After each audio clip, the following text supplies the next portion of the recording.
see my new block for my 1949. Yeah, that's what we wanted for the crank. My brother's machine shop.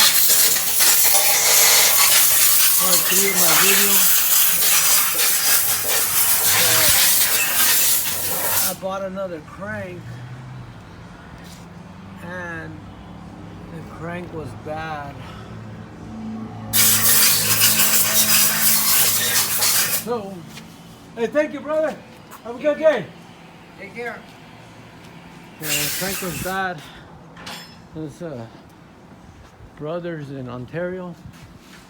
Anyways, I had another crank shipped out through from out of state, from Oregon. It was for a 1941 Chevrolet, and the problem with that crank was it was a 235 crank, but that year, this is for a 235, this crank is,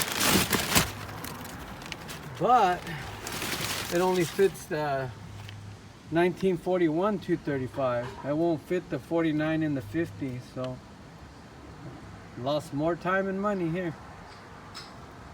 Now I think I found another one, but they're expensive, and then people are selling these, but then at the end you can't even turn them, and they're junk, and people sell them for $150, $200, and at the end you're buying $200 worth of junk that you can't even get it turned or machined.